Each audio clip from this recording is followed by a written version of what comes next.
Another day, another laboy na naman ang gagawin natin. And for today's video, pupunta ulit tayo sa isang magandang pasyalan dito lang sa may Santa Maria, Laguna.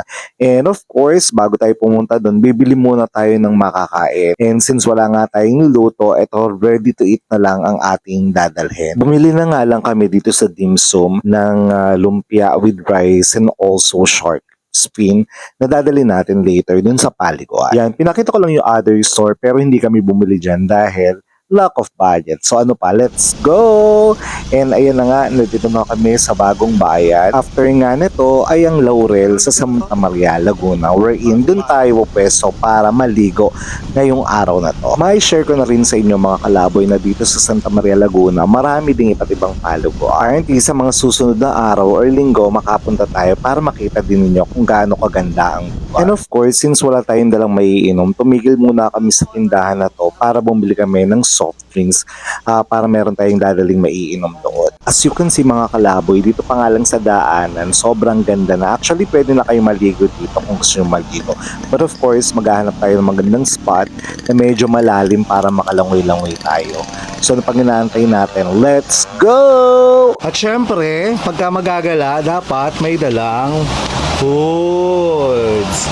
Yung mga madali ng dispatch, ayan. Meron lang kami ditong dim sum panda. May lumpia.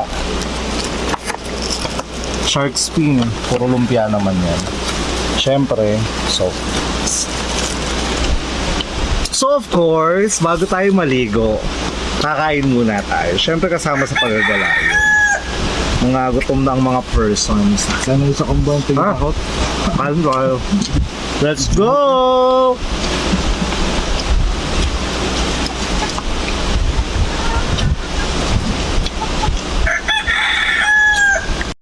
Yun na nga mga kalaboy. So after namin kumain, inikot ko muna yung lugar, chinek ko kung saan may malalim at pwedeng lumoy. Para of course, ma-enjoy naman natin yung ating paliligo dito sa Barangay Laurel, Santa Maria, Laguna. So ayan, ikot lang tayo. Kita nyo, good thing about it kasi even Saturday, ang punta namin, wala masyadong tao kasi medyo malamig ang lugar.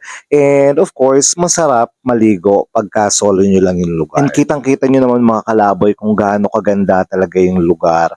Mapuno, malinis ang tubig, malinis. At nga pala ang entrance namin dito ay 20 pesos per head. At dahil nga malamig ang lugar, of course, malamig din ang tubig. So nilakasan lang natin ang loob natin para lumusong. And ngayon, pinapakiramdaman ko muna yung lamig ng tubig kung kaya ba.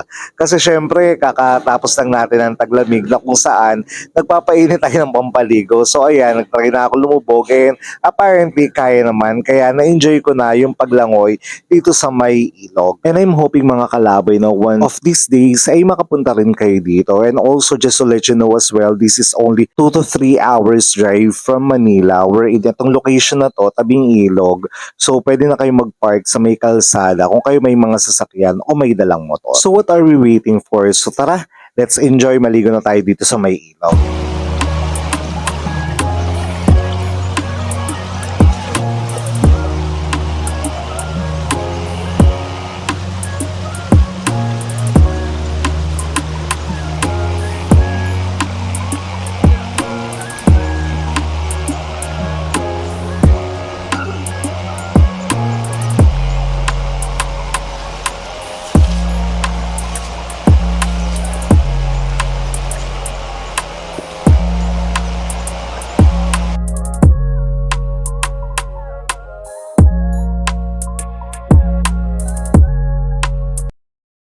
That's a quick preview lang ng aming gala since mabilisan lang.